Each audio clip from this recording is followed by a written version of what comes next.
మన ప్రభువును రక్షకుడైన యేసుక్రీస్తు వారి నామంలో మీకు నా వందనాలు. ప్రియులారా, మనుష్యుడు చనిపోయే ముందు కొన్ని ప్రాముఖ్యమైన మాటలు చెప్పుట ప్రజలు విని అందులో ఉన్న సత్యమేమిటో ఆలోచనలో పడి ఆ మాటలలో ఉన్న సత్యాన్ని గ్రహిస్తూ ఉంటారు. మరణించే ముందు ఏ మనుషుడైనా చెప్పే మాటలు చాలా మంచిగా ఉంటాయన్న ఆతృత ఆలోచనతో మనుషులు వేచి ఉంటారు.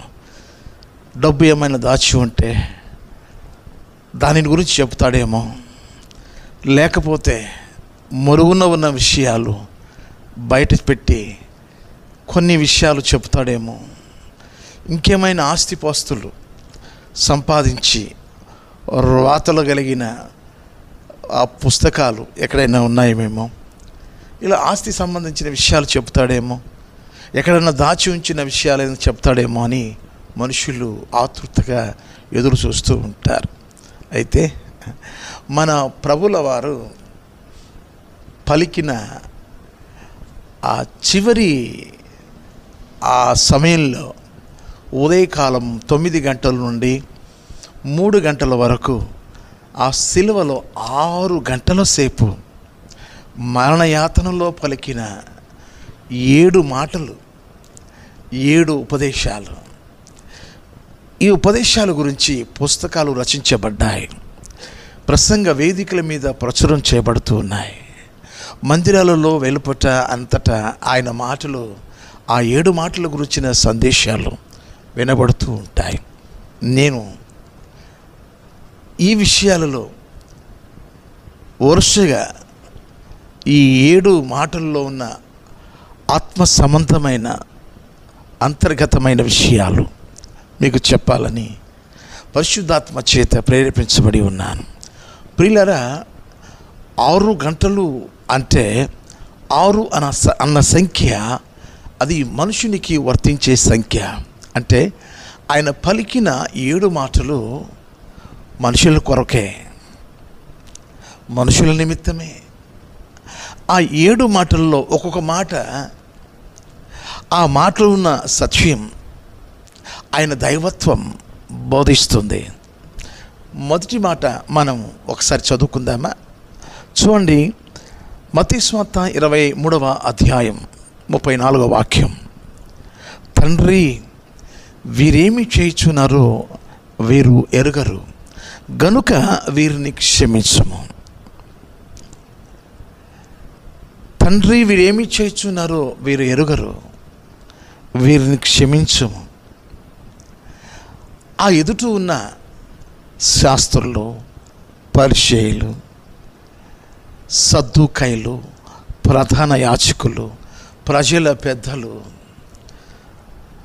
అక్కడ సైనిక బృందం వారు, గొప్ప అధికారులు, మతాధికారులు, ప్రభుత్వ అధికారులు, యూదులు, యూదేతరులు, ఇంకా రకరకాలుగా జనసమూహాలు గుంపుగా కూడి అన్యాయపు తీర్పును తీర్చి సిలువలో యేసు ప్రభుల వారు పడుతున్న ఆ యాతనలో పలికిన 7 మాటలు. మొదటి మాట మనకు ఏమనిపిస్తుందంటే, ఆయన ఎవరో తెలుసా? కనికరమ గల దేవుడు. ఆ మాటను బట్టి మనకు నేర్పుతున్న సత్యం చెప్పాను కదా, 6 అనే సంఖ్య మానవునికి వర్తిస్తుంది. ఈ 6 గంటల్లో ఆయన పడిన యాతన, వేదన మనుషుల కొరకే. మనుషుల పాపపు శిక్ష నుండి, శాపపు శిక్ష నుండి తప్పించడానికి, తండ్రి, వీరేమి చేస్తున్నారో వీరు ఎరుగరు, వీరిని క్షమించు. క్షమాభిక్ష పెట్టే కనిక్రమ కలిగిన దేవుడు. వాక్యం చదువుతున్నాను. ద్వితీయోపదేశకాండం 4వ అధ్యాయం 31వ వచనాన్ని చదువుతూ ఉన్నాను. నీ దేవుడిని యెహోవా కనికరము గల దేవుడు, అని ఉంది ప్రియులారా. మన దేవుడు ఎవరు అంటే కనికరం గల దేవుడు. అందుకోసమే ఇక్కడ క్షమాభిక్ష పెడుతున్నాడు, క్షమించమని కోరుతున్నాడు. యూదా రాసిన పత్రికలో ఒకే అధ్యాయం ఉంటుంది, 21వ వాక్యం. నిత్య జీవార్థమైన మన ప్రభువగు యేసుక్రీస్తు కనికరము కొరకు కనిపెట్టచ్చు, దేవుని ప్రేమలో నిలుచున్నట్లు కాచుకొని ఉండుడి. యేసుక్రీస్తు కనికరము కొరకు కనిపెట్టుకొనొచ్చు. ఏ దేవుడైతే కనికరమ గలవాడుగా మనం ద్వితీయోపదేశ కాండంలో చూశామో అదే దేవుని ఇక్కడ మీరు కనిపెట్టుకోమంటున్నారు. యోధా గారు, మీరు ఆయన కనికరము కొరకు కనిపెట్టుకోండి. ప్రియులరా, ఆయన కనికరం చూపాడు ఆ కుష్ఠరోగిని. దేవా, నీ చిత్తమైతే నన్ను శుద్ధినిగా చేయమని ప్రార్థించినప్పుడు ఆయనపై కనికరపడి శుద్ధినిగా చేయుచున్నానని ముట్టాడు. అదే రీతిగా పాడిని మోసుకుంటున్న ఆ విధవరాలు యొక్క కుమారుని ఆయన చూచి ఆమె యందు కనికరపడి ఆ పాడిని ముట్టగా చనిపోయిన కుమారుడు బతికాడు. మూడవది, అదుగో ప్రజలు ఆకలితో తిరిగి వెళ్ళుచున్న సమయంలో పొద్దుగుంకినే వేళ ఆయన వర్తమానం విని, ఆయన బోధ విని ఆకలితో అలమటించుకుంటూ వెళుచూ ఉన్నప్పుడు ఆయన ఆ ప్రజల మీద కనికరపడి కాపరి లేని గొర్రెల వలె ఉన్నారని ఆ రెండు రొట్టెలు 5 చేపలను తీసుకొని వారికి నెమ్మదిని ఆహారమును పానీయమునిచ్చి సేదతీర్చినాడు. ఆయన కనికరము కలిగిన దేవుడుగా మొదటి మాట మనకు బోధిస్తుంది. ప్రియులరా, కొన్ని సత్యాలు మీకు నేను చెప్పాలని ఆశిస్తున్నాను. మనుష్యుడు ఎన్ని పాపాలు చేశాడో నేను మీకు జ్ఞాపకాన్ని తీసుకొస్తాను. యోబు గ్రంథం 13వ అధ్యాయం 23వ వాక్యంలో మనం చదివినప్పుడు, నా దోషములు ఎన్ని, నా పాపములు ఎన్ని, నా అతిక్రమమును నా పాపమును నాకు తెలియచేయము. అయ్యా, నా పాపాలు నా దోషాలు ఎన్ని అని ప్రార్థించిన ఆ ప్రార్థనకు జవాబు వివిధ చోట్ల మనం చూడవచ్చు. చూద్దాం ప్రియులారా. ఇర్మియా గ్రంథం 30వ అధ్యాయం 13వ వాక్యంలో దేవుడు అంటున్నాడు, నీ పాపములు విస్తారము అంటున్నాడు. నీ పాపములు విస్తారం అంటే లెక్కించడానికి అవకాశం లేదు. విస్తారం, నీ పాపములు విస్తారం. రెండవది, ఆదికాండం 6వ అధ్యాయం 5వ వాక్యంలో, నరుల చెడుతన భూమి మీద గొప్పది. మనుషుల యొక్క పాపాలు, దోషాలు, వారి చెడుతనం గొప్పగా ఉంది. అంటే అన్నిటికంటే అధికంగా కనబడుతుంది. మూడో విషయం, 40వ కీర్తన 12వ వాక్యంలో, లెక్కలేని అపాయములు నన్ను చుట్టుకుని ఉన్నవి, నా దోషములు నన్ను తరిమి పట్టుకొనగా నేను తల ఎత్తి చూడలేకపోతేని, లెక్కకు అవి తల వెంట్రుకలను మించి ఉన్నవి, నా హృదయము అధైర్యపడి ఉన్నది. నా తల వెంట్రుకలను మించి ఉన్నవి. తల వెంట్రుకలను ఎవరు లెక్కించలేరు. ఒకవేళ లెక్కించడానికి ప్రయత్నం చేస్తే 1,00,000కు పైగా ఉండొచ్చు. లక్షల్లోకి వెళ్ళిపోతుంది. ఈరోజు ప్రియ దేవుని పిల్లరా, మనుషుడు చేసుకున్న పాపాలు 1 విస్తారం, 2 గొప్పది, 3 తల వెంట్రుకలను మించి ఉన్నవి, 4వది ఎజ్రా గ్రంథం 9వ అధ్యాయం 6వ వాక్యం, నా దేవా నా దేవా, నా ముఖము నీ వైపు ఎత్తికొనుటకు సిగ్గుపడి కిరీడునై ఉన్నాను, మా దోషములు మా తలలకు పైగా ఎచ్చి ఉన్నవి.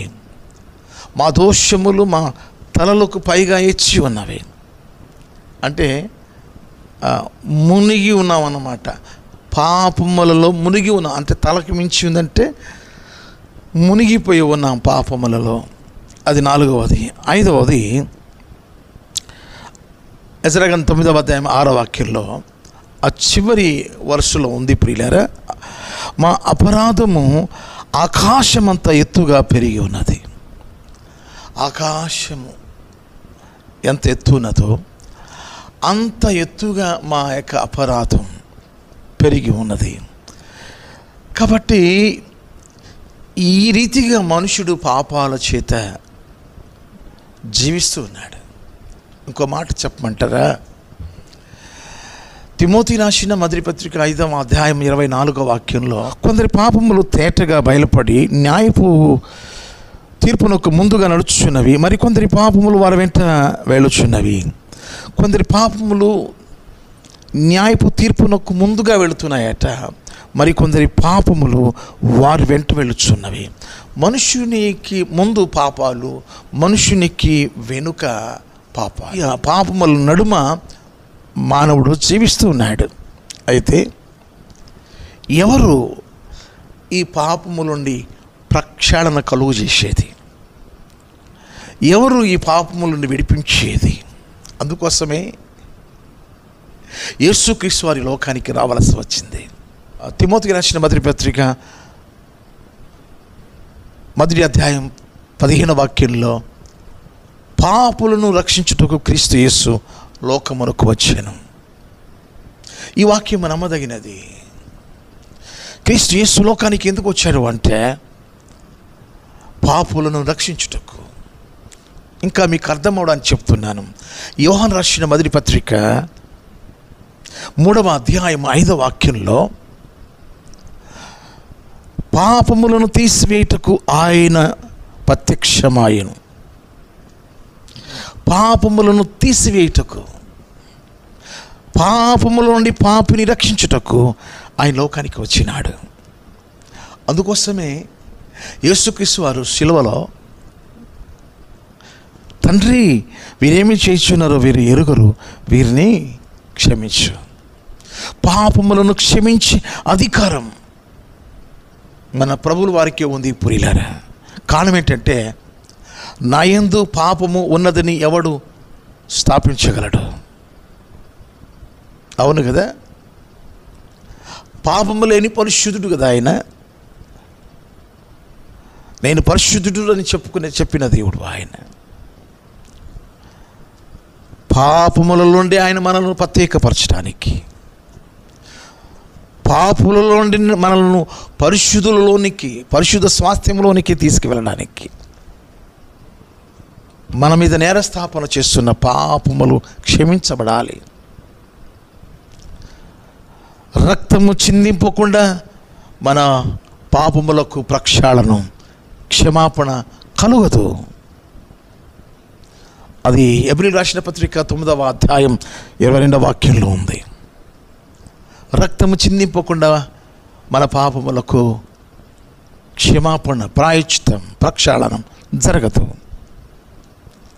కాబట్టి మార్కు సువార్త 2వ అధ్యాయం 10వ వాక్యంలో, ఈ భూమి మీద పాప క్షమాపణ కలిగించడానికి ఆయన ఈ లోకానికి రావాల్సి వచ్చింది. పాపులను క్షమించుటకు, పాపులలో ఉన్న పాపములను తీసివేయుటకు, పాపముల నుండి ప్రక్షాళన చేయుటకు ప్రభు యేసు లోకానికి రావాల్సి వచ్చింది. కొన్ని మాటలు మీకు చెప్తాను ప్రియులారా. చూడండి, యోహాను రాసిన మొదటి పత్రిక 1వ అధ్యాయం 7వ వాక్యంలో, యేసు రక్తం ప్రతి పాపము నుండి మనల్ని పవిత్రులుగా చేయను. ప్రతి పాపము నుండి, ప్రతి పాపము నుండి, ప్రతి పాపము నుండి. యోహాను రాసిన మొదటి పత్రిక 1వ అధ్యాయం 9వ వాక్యంలో, మన పాపములను మనము ఒప్పుకొని ఎడల ఆయన నమ్మదగిన వాడును నీతిమంతుడును గనుక ఆయన మన పాపములను క్షమించి సమస్త దుర్నీతి నుండి మనలను పవిత్రులుగా చేయను. ప్రతి పాపము నుండి, సమస్త దుర్నీతి నుండి ఆయన మనలను పవిత్రులుగా చేస్తాడు. సరైన స్థలానికి వచ్చాం. సరైన వర్తమానం మనం వింటూ ఉన్నాం. తండ్రి వీరేమి చేస్తున్నారో వీరెరుగురు, వీరిని క్షమించము. ఎంత ప్రశాంతంగా ఉన్నాయండి ఈ మాటలు. మన పాపముల గురించి మాట్లాడిన వారు ఎవరున్నారు ప్రపంచంలో? మన పాపం నుండి ప్రక్షాళన చేస్తారని, విమోచన కలిగిస్తారని, మనల్ని పవిత్రులుగా చేస్తారని ఎక్కడన్నా రాయబడ్డాయా? ఎవరైనా చెప్పారా?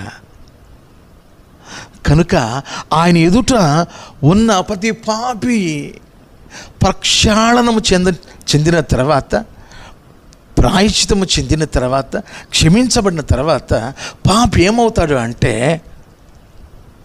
నీతిమంతుడిగా తీర్చబడి పరిశుద్ధుల స్వాస్యంలోనికి, జ్యోషుల సంఘంలోనికి, ఆయన స్వరక్తం ఇచ్చి సంపాదించిన సంఘంలోనికి ప్రవేశిస్తాడు.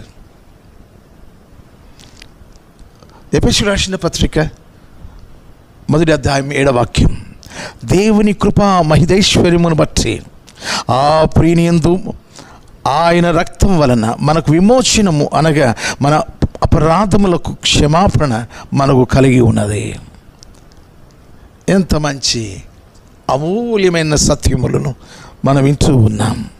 కనుక మన పాపం మనం ప్రభువు దగ్గరికి మనం ఒప్పుకుంటే ఆయన క్షమించేస్తాడు.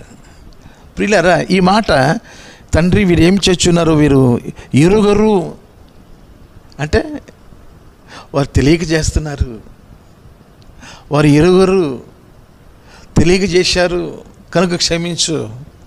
నాకు నినివే పట్టణస్థుల గురించిన ఆ యొక్క వాక్యాల్లో నాకు ఈ మాట జ్ఞాపకానికి వచ్చింది. ఒకసారి చూద్దామా?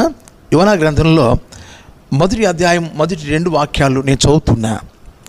యెహోవా వాక్కు అమితై కుమారుడైన యోనాకు ప్రత్యక్షమై ఇలాగూ సెలవిచ్చాను, నినివే పట్టణస్థుల దోషం నా దృష్టికి ఘోరమాయెను గనుక నీవు లేచి నినివే మహాపట్టణమునకు పోయి దానికి దుర్గతి కలుగునని ప్రకటింపము.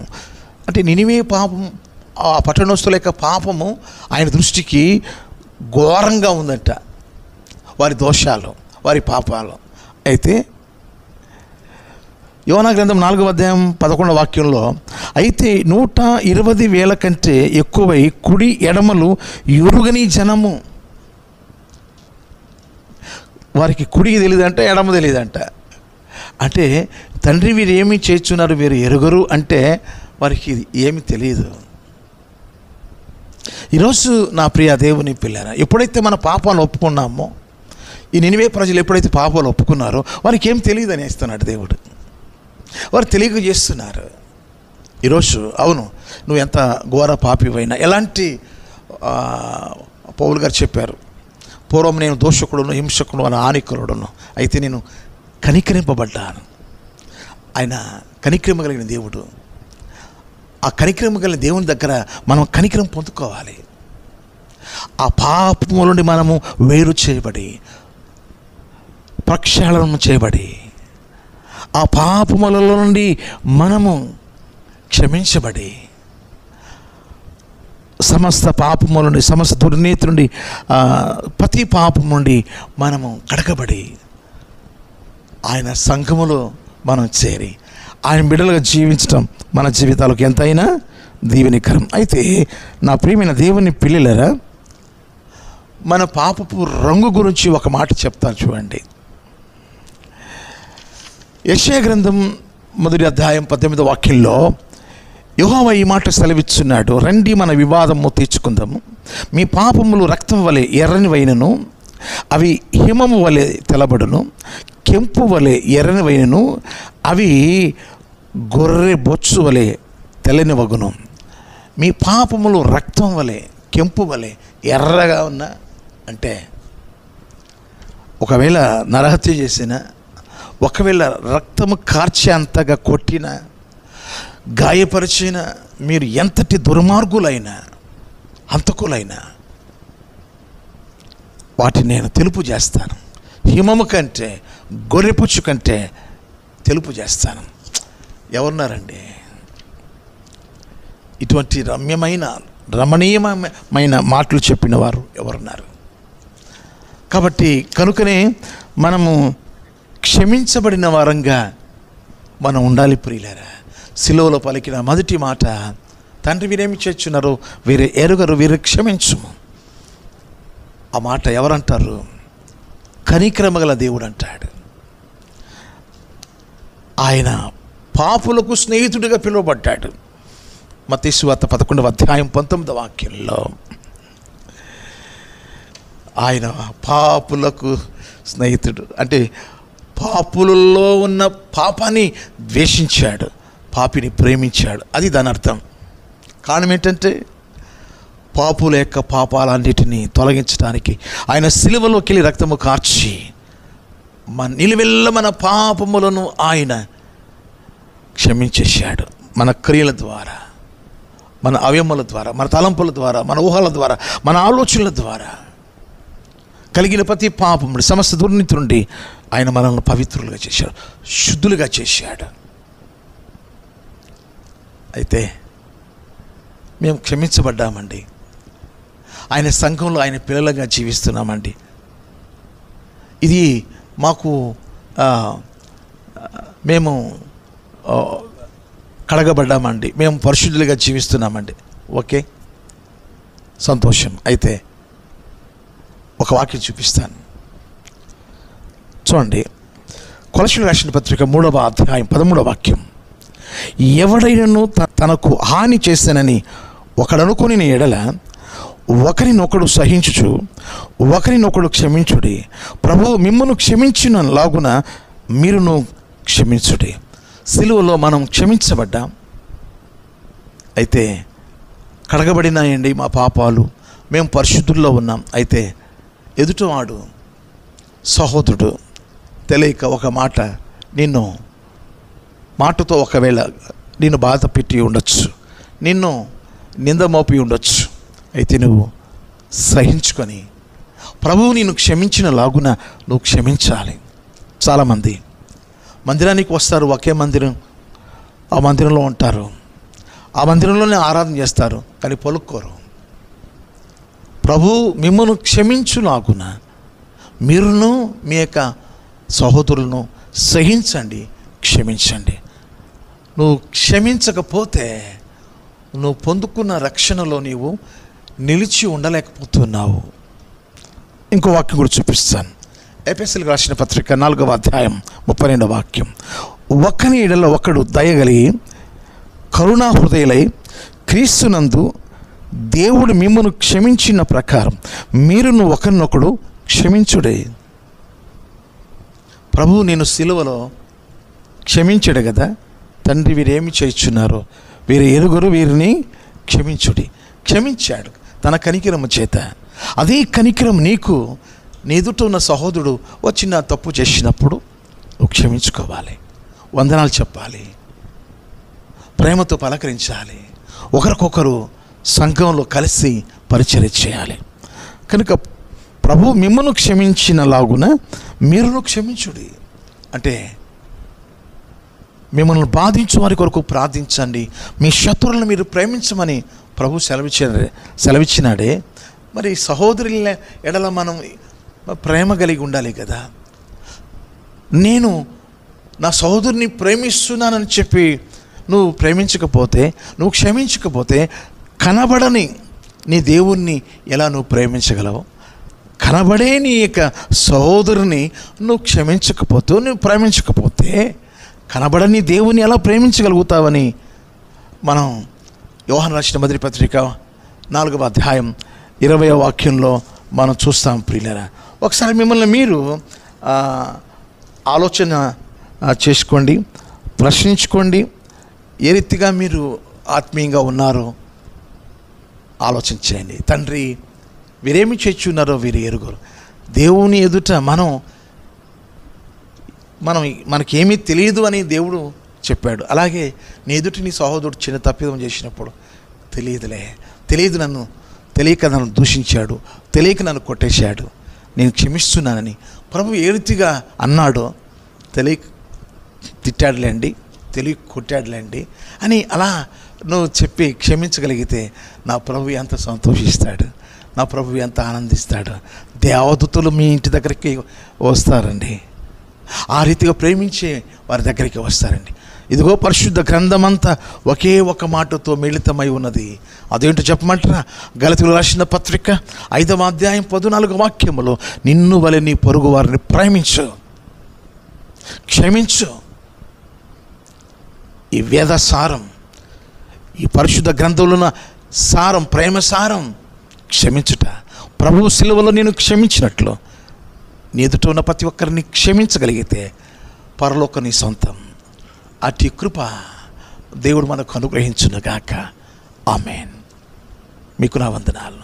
May God bless you. Thank you.